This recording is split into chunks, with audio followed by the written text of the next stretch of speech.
You'll know all about them. You're allowed. All right, welcome everyone. Tonight we are here for the story of Jewish literature heroes and Nobel winners Shai Agnon and Isaac Bashevis Singer. Just a reminder before we begin that God willing, on the 17th, December 17th, we're having the FBI Deputy Director here on Shabbat. So you're welcome to join. He'll be addressing issues of security, which are obviously very important. So please join us on the 17th. But today we're here to discuss literature and these two figures, Shai Agnon and Isaac Bashevis Singer. As much as Bashevis Singer is known as in America, in Israel, Agnon is a hero. He even has his face on the 50 shekel bill. So if you saw 50 shekel bills, you might recognize the old man with the yarmulke, and we're going to hear a lot about him. But before we begin, let's just talk about the concept of literature. Stories are at the heart and center of what Judaism is about, from the story of creation to Noah, Abraham and Sarah, Isaac and Rebecca, Jacob and Rachel, the story of Joseph, the story of the Exodus. All of these things are central to who we are. We are a nation of stories, right? You have the famous quote on Passover night. There was Rabbi Akiva and the other rabbis are sitting on Passover night and they're telling stories. That's what we do as Jews. We tell stories. It's all about telling stories. But some scholars point out the following. There's a 2,000-year pause on stories being told.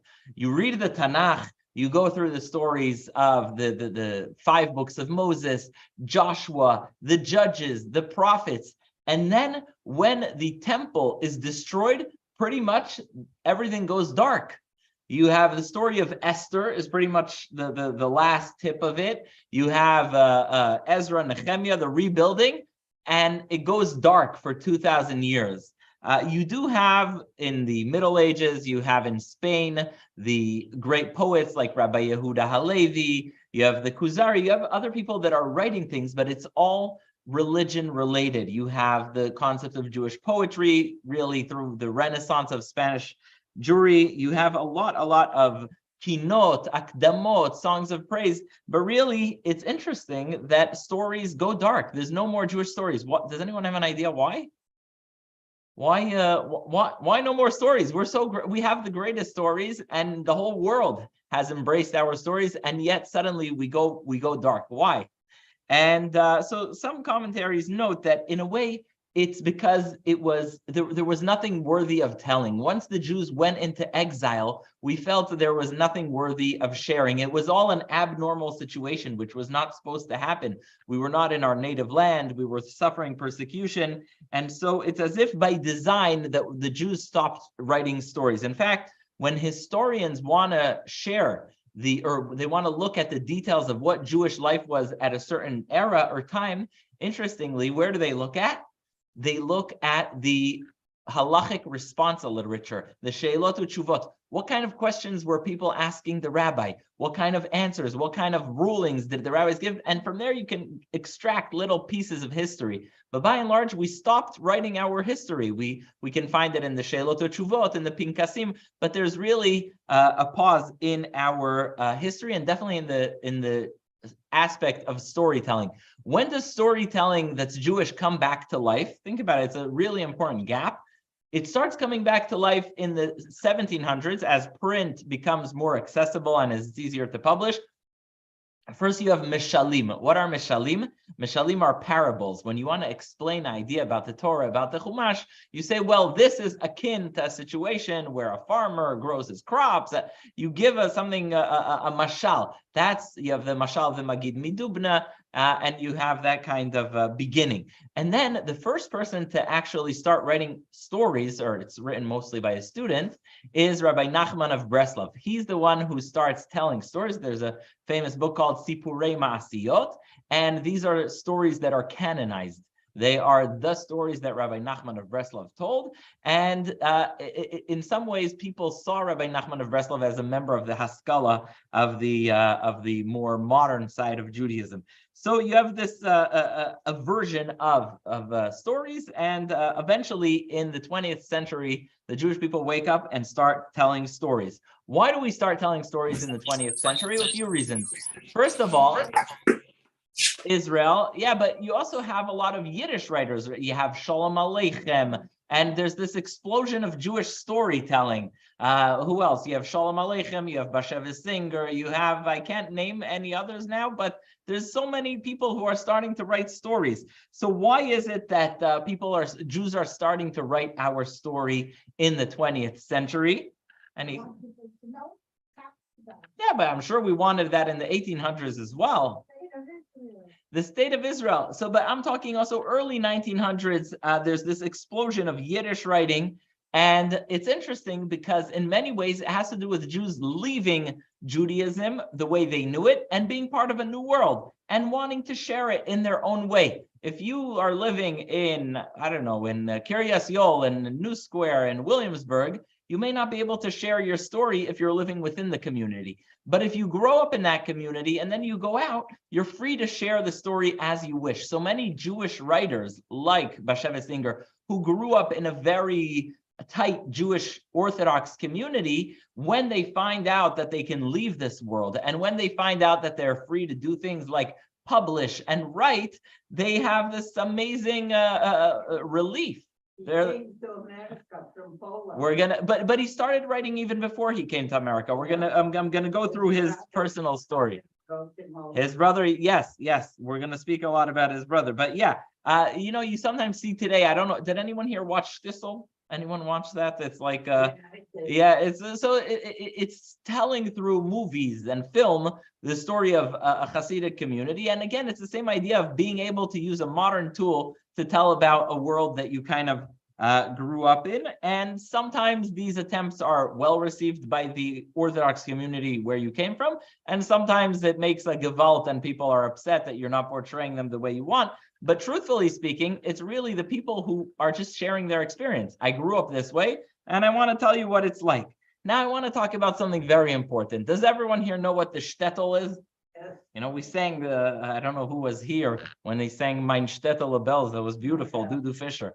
So why is the shtetl so important, and why are so many of the writers in many languages writing so much of the shtetl? Why is it Fiddler on the Roof? And what's it about the shtetl that's so exciting?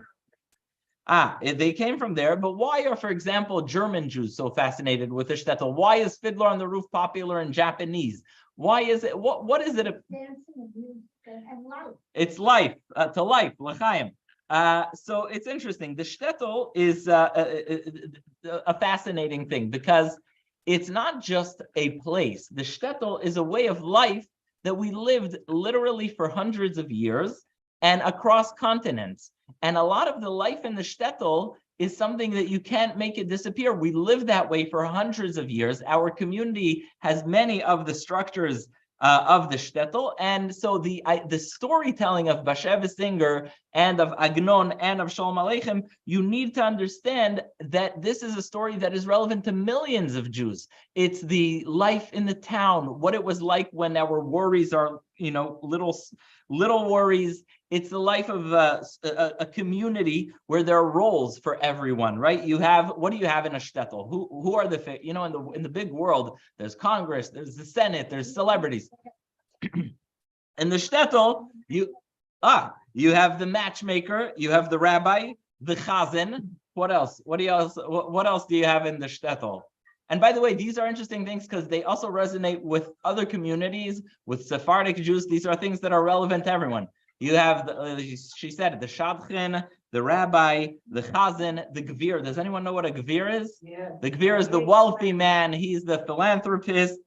You have the askin, the guy who goes and speaks to the government on behalf of the community. You have the malamed, the teacher, the school teacher, the kabtzin, the beggar. Bashevis Singer has a whole thing where he goes through, I think, like 50 different words for a beggar in Yiddish.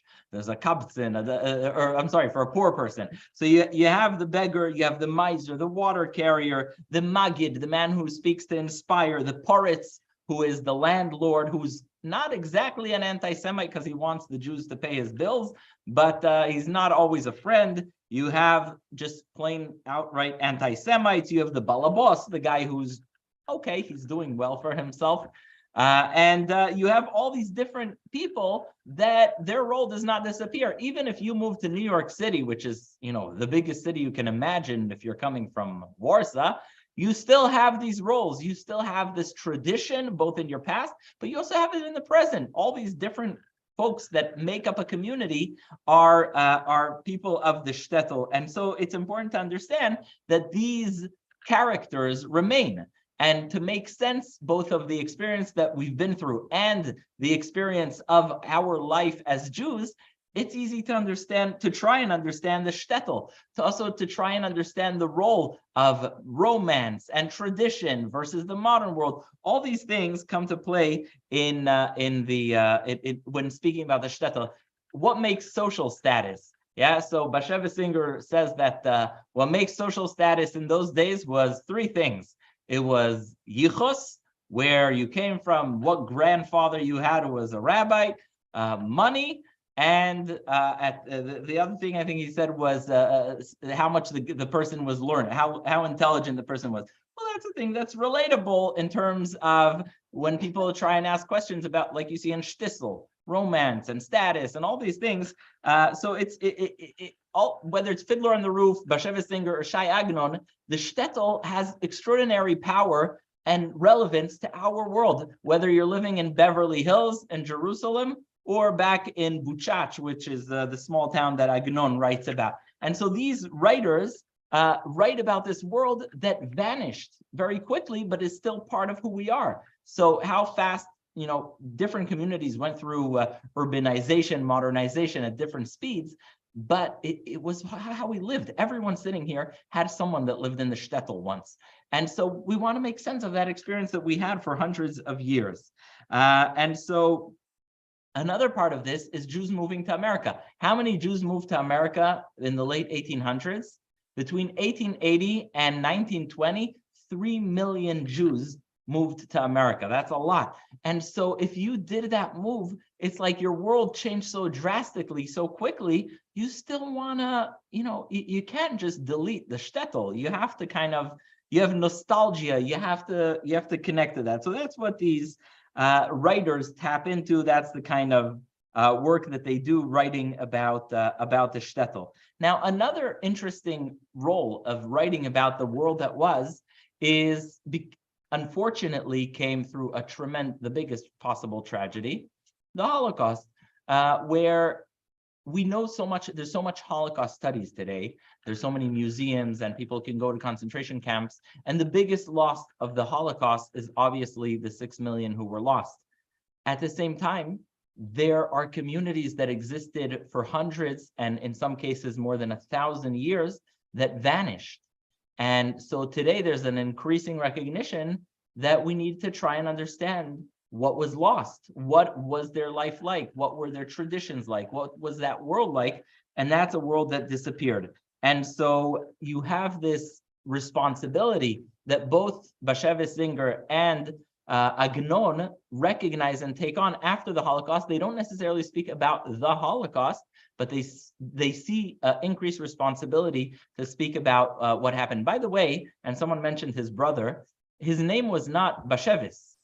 The reason his name is Isaac Singer. His brother was Yisrael Singer, and the reason he called himself Bashevis is because his mother was Batsheva, and she died in the Holocaust. And it wasn't uncommon in Europe to go by a mother's name. Anyone ever hear the last name Chaikin, Rivkin, Ruchamkin, Sprintzek? All these are names that Jews had in memory of a mother. And so it wasn't uncommon to have a name in memory of a mother. And so he, in honor of his mother, who was Batsheva, names himself after the Holocaust Bashevis. But his name is Singer. Yeah. So what both Bashevis Singer and Agnon did was to show that life to a generation that may have not seen it. In the case of Bashevis Singer, he had to show it to Americans who were really wanting to be Americanized, who were living in a completely different world than the shtetl.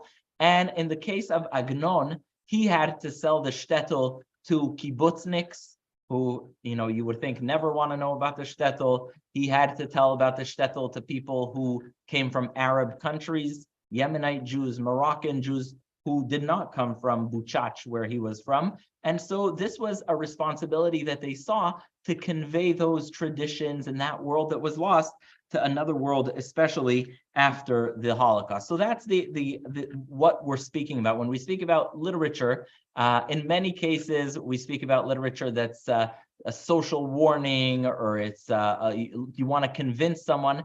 In the case of Yiddish writers, it's really about preservation. It's about taking something that may have been lost and passing it on to another generation. That's why so many people are excited by the Yiddish theater and things like that, because it's sort of making sure that that you have a world that is not lost.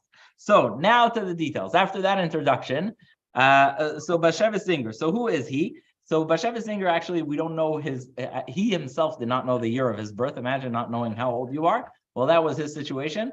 He was born either in 1902 or 1904 in a small town in Poland, and his parents were very, very religious. His father was what they call a Rosh Yeshiva, the head of a yeshiva, of a study hall, and he grows up. His father works as a head of a yeshiva. That burns down, and eventually they move to Warsaw, where he grows up in tremendous, tremendous poverty. The poverty is so bad that he moves to the town of his grandfather, his maternal grandfather. He can't stay with his parents. He moves with his mom to where his grandfather lives. By the way, I just want to clarify, there's a whole debate whether he's related to the Belzer Rebbe or not. There's a town called Bilagora, where his mother's from, which is where the father of the Belzer Rebbe is from. Whether he's his cousin or not is not clear, but either way, it was a town of very pious Jews, and that's where Isaac grows up. He later writes about his home, which was actually in his Nobel speech, how it was a judicial court and a place of study and a place of communal meetings. He grows up in this very rabbinic environment, very Jewish environment, and he is also very religious. Until the age of 16, he does not read a single thing that is not hardcore Torah and our classic sources. He's very, very, very religious. But as the time goes on, he starts looking around, and this is the age of what they call the Haskalah. Does anyone know what the Haskalah is?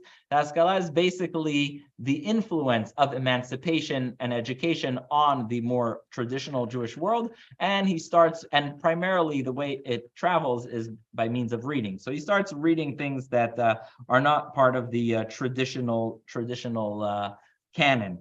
His brother Yisrael gets very into this world of writing. We're going to see throughout his life he follows his brother Yisrael, and his brother leaves Judaism in many ways and encourages him to do the same. The same is true for his sister.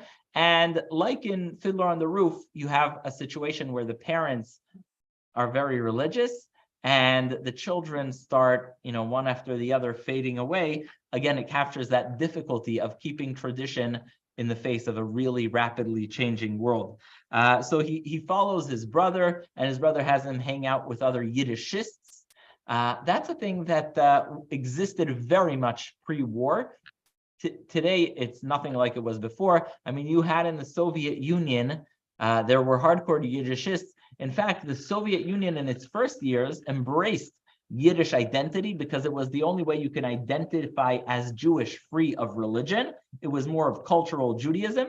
And so there was this thriving era of Yiddishists, which basically are Jews who identify ethnically as Jews. It doesn't have the Hebrew element which ties you to Israel. It doesn't have the religious element. It's pure Jewish culture. And so these Yiddishists formed these groups, and they are proudly either atheist, agnostic, and rebellious. That is for sure. They've had it with the past world. His brother encourages him to shave off his peot, the side curls of religious Jews, to take off his kippah, and he really enjoys this world of maskilim who are hedonistic, which is kind of funny, if not sad, because being hedonistic, they value happiness and pleasure more than anything, but they live in tremendous poverty. There's tremendous poverty. So they're in this, basically drink and eat and be merry,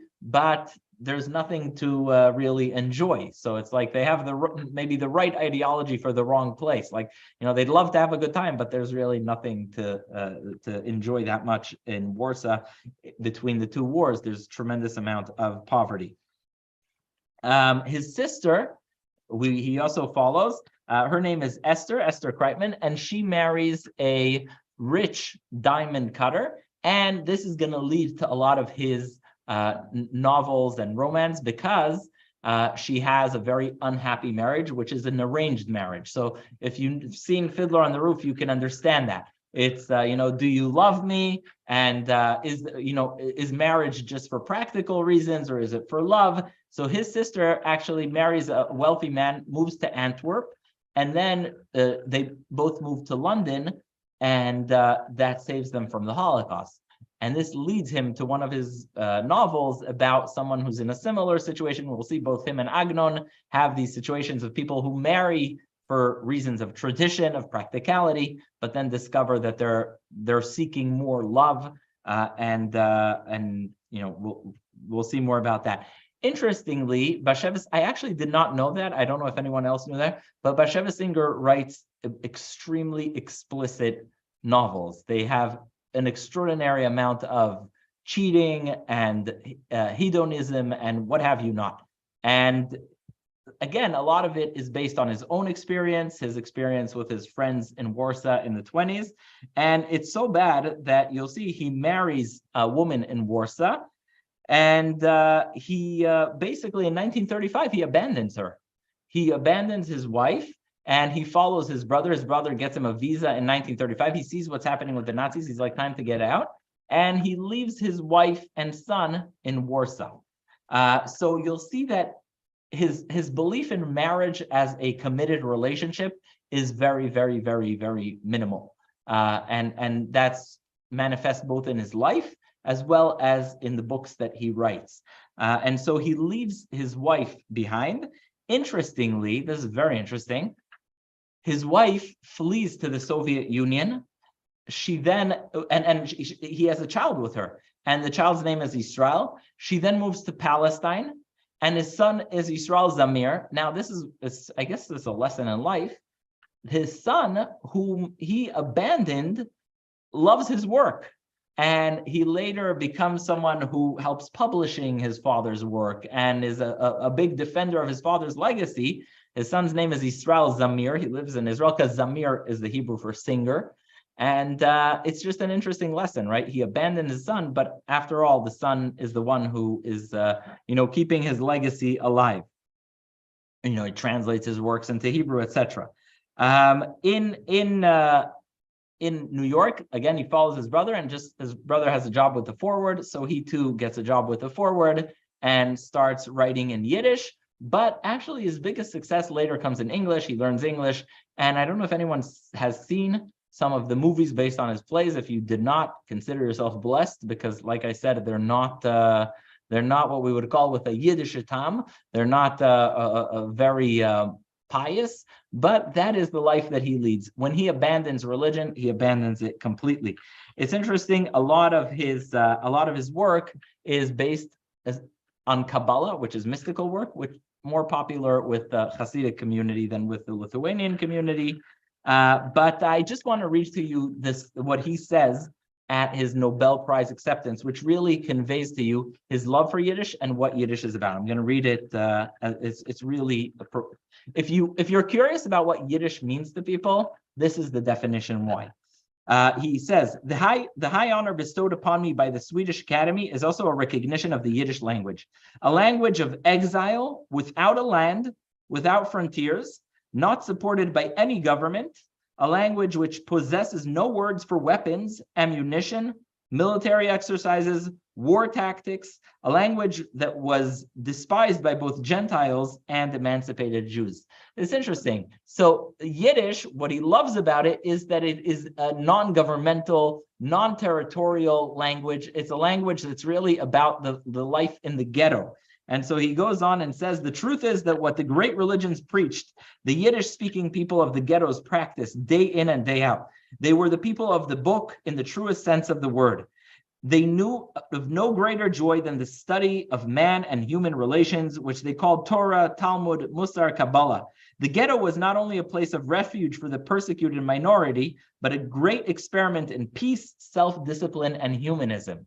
So to him, Yiddish is really the language of the life that we lived, schlepping from place to place in Europe in our life as sort of refugees or whatever you want to call how we lived in Europe. So that is the story of Bashevis Zinger. Before I go on to Agnon, I just was wondering if anyone has questions, comments, or anything to say about Yiddish. If not, do we have any questions coming in? All right. It's interesting. Agnon is the flip side of Bashevis Zinger, and whatever Bashevis Zinger is to Yiddish, Agnon is the Hebrew. We don't know so much about him, but again, in Israel, he is sort of like Emerson is to us. He's a founding father of Israeli literature. And he not only does he deserve that recognition for his work, but he actually put his money where his mouth is and lived that life. So we're gonna continue speaking about Agnon again, even though there's a lot to discuss about Bashevis Zinger. I'm sure no one here saw Yentl. Did anyone here ever see Yentl? So Yentl stories like it, or Enemies, a love story is one of his other stories. A lot of humor, a lot of sarcasm. And just a lot of irony that's mixed with Yiddish. So that's the story of Bashevis Zinger. Agnon is so much more solemn. So I'll just give you an example. Bashevis Zinger is asked by a reporter when he's receiving his prize. The guy asks him, Mr. So-and-so said about your work that it is I forget the exact quote, that it is immoral, inconsiderate, and cynical. And he's asking him in front of a whole audience, and Bashevis Zinger looks at him and says, he may be right. So he didn't really care for much. He was very sarcastic, very shrewd. He used to sit, some people tell me, on the cafe on West 76th Street, and he enjoying life. That was basically who he was. Agnon is so much more solemn. Agnon is born in a town called Buchach. Fun fact that some people like joking about, Agnon's name when he was born was Chachkis. That was his last name. And his name was not Shai, it was Shmuel Yosef. So he put Shmuel Yosef to Shai, and he went from being Shmuel Yosef Chachkis to being Shai Agnon, which is a much more Israeli version. In 1908, before it was a thing to move to Israel, Agnon moves to Israel. So he grows up in this shtetl, which is near Lvov. It's funny. Has anyone ever heard of the word Galicianer? Yeah, I am Galicianer. You're a Galicianer, but I have family that was from a few miles east of that. And to us, no, more in the, where the Chernobyl and to us, Galicia was like a different world, a different culture, even though it's next door. So Galicia is near Lvov. It's now Western Ukraine, but it's obviously close to the Pale of Settlement. But to some Jews, Galicia was like its own culture. They had their own culture. They were much more similar to the Polish Jews. They were also very shrewd and sharp. Sorry? True. Yeah. So to me, growing up, a Galiciano was someone from a different universe. But then I look at the map, and it's like, it's like sometimes Persians, they have the Jews from Shiraz and Mashhad, and it's like the two shall never meet. But they're actually, the two places are pretty close to each other. Anyhow, he grows up in Buchach, the small town in Galicia, and he moves to Israel in 1908. And even though he's a writer in Europe, unlike Mr. Bashevis, he completely deletes Yiddish. He is, and that's why they love him in Israel, he's a reviver of the Hebrew language. One of the reasons he moves to Israel, the main reason he moves to Israel, is following Herzl and Zionism. And so he says, if we're going to have a revival in the land, I will start writing in Hebrew exclusively, which is not an easy thing if you're a writer in one language. So he becomes a devout Zionist.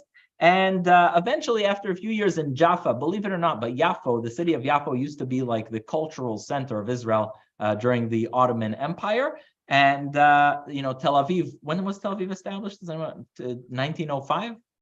So Tel Aviv was a little not even town, I wouldn't call it. It was maybe a farm, whatever. It was a shtetl, but not even, yeah. So if you come to Israel in 1908, you don't go to Tel Aviv, you don't go to Yerushalayim because that's the very religious center. That's where everyone's living in the walls. You go to Yaffo, that's where your high society is. He moves to Yaffo and he starts writing there. He meets other writers and he's very committed to Hebrew. At the time, a German Jew named Arthur Rupin, who's also a founder of the Zionist movement, encourages him to go to Germany. Why Germany? Germany then is the epicenter of international culture, of science, of writing, and he's asking him to move to Germany not to abandon Zionism, but to become to get an upgrade. The universities, the education. It's like you see Israelis come here on a fellowship. So he moves there. What happens in the meantime? What happens in 1916, 17 in Germany? The war. It's World War I, and like Einstein, he hates wars. He injures himself not to have to join the German army, and he's in the hospital for 5 months for real. He injures himself badly so that he doesn't have to be in the army, and he's introduced to someone. I learned this tip I write a lot, but I was introduced to this successful tip in writing. What's a key to succeeding as a writer? What advice would you give a young writer? Make friends with someone who owns a publishing house.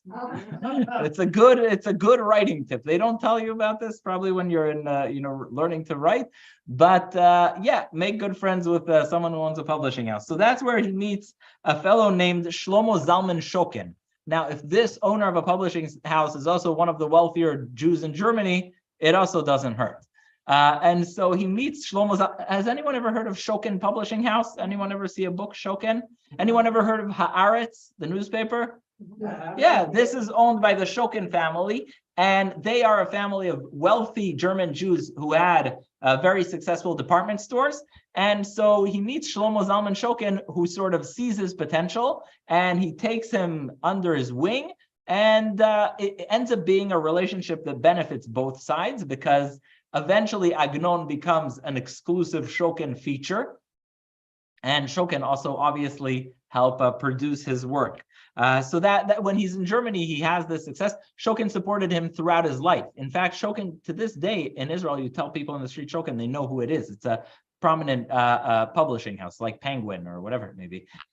So he meets this family, and they really take him in, and that's how he's able to publish more and more of his stories. He then moves to a suburb of Frankfurt in 1924, and he has what's the worst possible thing that can happen to a writer, except for their hand being cut off, their work being burned.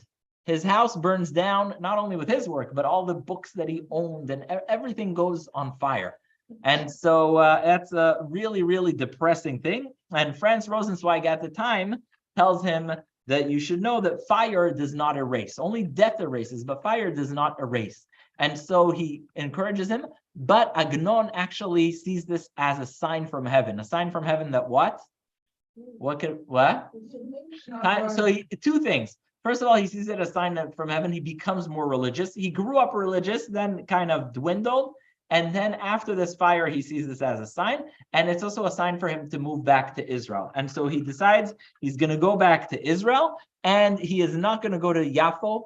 He is not going to go to Tel Aviv. He's deeply motivated religiously. And he moves to Jerusalem, which is not a city of high society. It's not a city of authors and writers and plays. It's just not the place. But he decides for ideological reasons to sit there and write. And when I say sit there, I mean he closes himself in a house that Shokin gets for him, and he basically sits and writes. In fact, fun fact, later on in his life, when Israel was a state in the 50s, more people moved in. And he wrote a complaint to the mayor. He says, I'm not able to write because of the noise of the cars. They closed the street for him. This is just to give you an idea of what an icon he was in Israel. They closed the street for him so he can focus. He ends up marrying his marital life is much more stable than Bashevis. It's much more loyal. It's much more, his wife is with him. Another interesting fact is when he writes, he always stands. So he really needs his space to be able to write. He stands and he writes. And his writing could not be farther than anything that as it is from Bashevis. Why? If you look at Agnon, you need to have so much biblical knowledge. Every sentence is a play on a verse, on a medrash from Chazal, a piece of the Talmud. Everything he writes is very solemn. He's very, very serious. Even though he writes, roman, novel, everything, he's always writing using these very biblical phrases. What happens in 1929 in Israel? Does anyone know what happens in Israel in 1929? There's riots. Called the Tafresh Pei Tet, the 1929 riots, where the Arabs kill a lot of people in Hebron. Well, then, it was called that. Now it's basically Palestinians. And they kill a lot of people in Hebron. They riot in Jerusalem. And he writes later a famous story called Me'oyev le'ohev, from enemy to a beloved one. And he writes about a man who moves to this new neighborhood, which is the neighborhood he moved to. Anyone know Talpiot? He moves to this neighborhood called Talpiot. And he writes about how the man comes and he brings his own logs and his own materials and his hammer and whatever it takes to build a house. He builds the house and a wind comes and blows it down. And he tries again and the wind blows it down. And he finally realizes that he will not be able to talk to the wind and become its friend, but he realizes he'll have to get stronger and just build a house. And that's his analogy or parable for what was happening with the Jews and the Palestinians. He realizes that they'll never accept the living of Jews in that place, and that you just have to be strong, and sort of like a Jabotinsky mindset of, just let's be strong and be able to sustain any kind of hit. At the same time, the other authors feel like they're losing out. They ask him to come to Tel Aviv. They ask him to join them, but he declines. So at this time, really Shokin flees Germany because the Nazis come to power, and he opens a publishing house in Israel and starts publishing Agnon's work, making Agnon a real national hero in Israel, in the sense that his books are read by all. His books, again, are very solemn, very biblical, very filled with Jewish sources.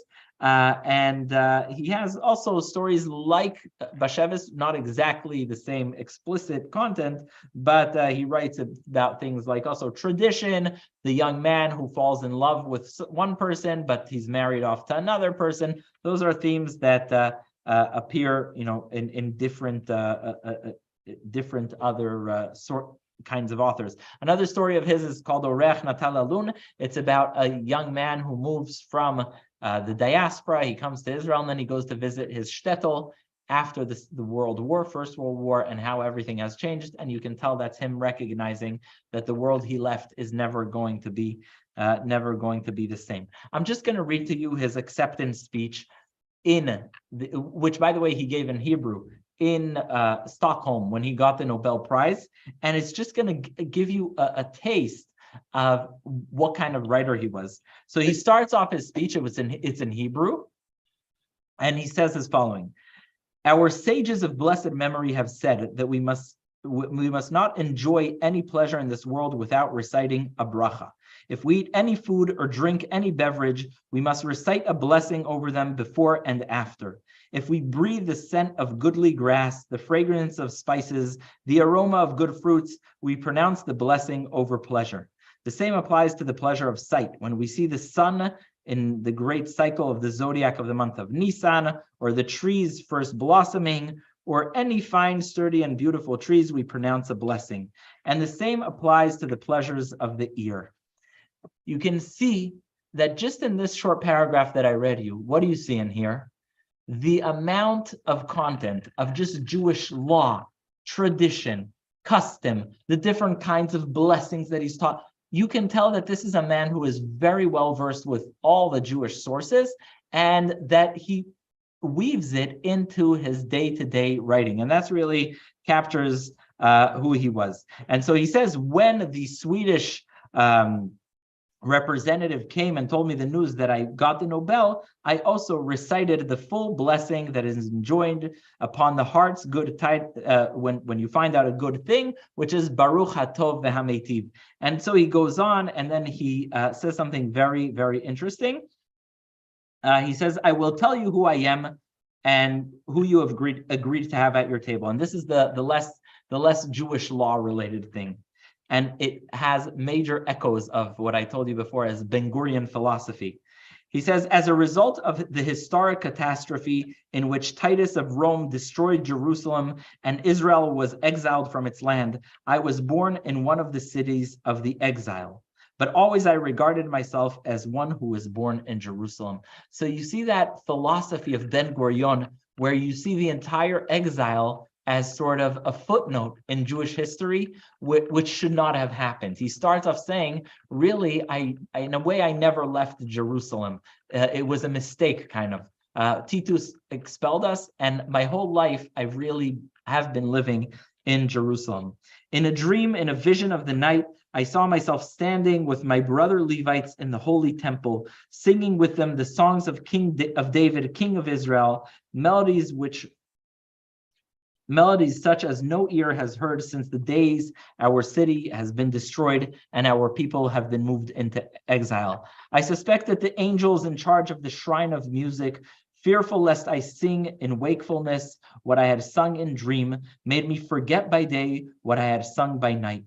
For if my brethren, the sons of my people, were to hear, they would be unable to bear their grief over the happiness they have lost. To console me for having prevented me from singing with my mouth, they enable me to compose songs and writings. You can see the unbelievably deep spirituality of Agnon, where he's imagining himself standing in the temple. He's imagining himself singing in the Beit HaMikdash. He then very humbly goes on to dedicate the prize to the people of Israel. He says, this is not for me, I don't want it, and I'm passing it on to the entire people of Israel. And so you just get a taste of what kind of person he was, a person of deep thought. Everything was solemn, everyone was serious. The similarities to Bashevis singer are the reviving of a language, conveying a culture that was kind of gone to a new generation. But the difference is the seriousness, how every single word mattered. He would go over his manuscripts again and again and again. That was Shai Agnon. And so he goes on then to speak, unlike Ben Gurion, who really negated the shtetl. To Ben Gurion, the shtetl was almost an abomination. Agnon recognizes the beauty of the shtetl and what its spiritual meaning is. And he tries to convey it to another generation, but at the same time, he also sees Israel as something that should never have stopped. So that is who Agnon is. I just want to quickly share with you what the next series is. This is the final with the Jews of the Nobel. And I want to thank every single person for being here. You really made this possible. It would not happen without you.